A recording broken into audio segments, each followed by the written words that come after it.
The maesters tell us that Aegon came to Westeros with fire and blood, and hammered 6 kingdoms into one. Fire he undoubtedly brought, as the kings of the Rock, Reach, and Iron Islands learned.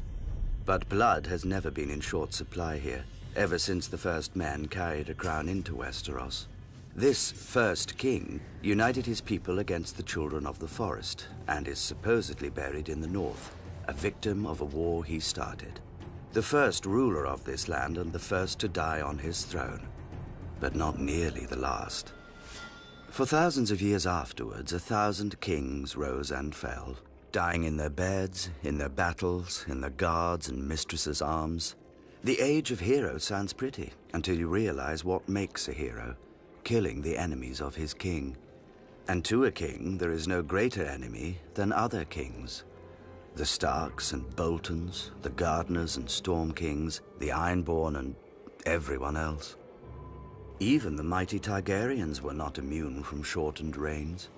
Aegon's own son, Maegor the Cruel, was killed by the very Iron Throne his father had forged, if you believe the tales.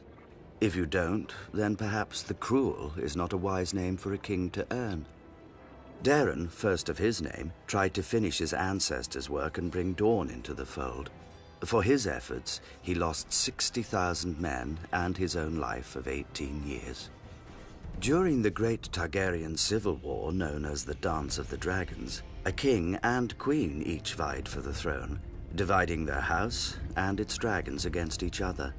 Eventually, the queen was fed to her rival's dragon while her son watched, and the victorious king soon died of his own wounds. By the war's end, King's Landing was smashed, cities razed and sacked, never to be rebuilt, and dragons had faded from this world. Decades later, Aegon the Unworthy legitimized all his bastards on his deathbed. Inevitably, the greatest of these, Daemon Blackfyre, declared himself the rightful heir and ignited yet another war for the crown.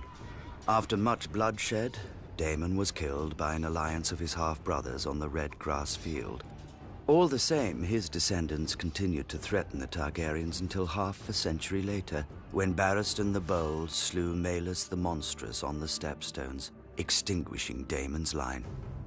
Given such an illustrious history, need we be so shocked by regicide? A war of 5 kings can end only one way, with the death of 4. Yet even in times of peace, a wise ruler knows that when men bend the knee to a king, too often they rise holding daggers.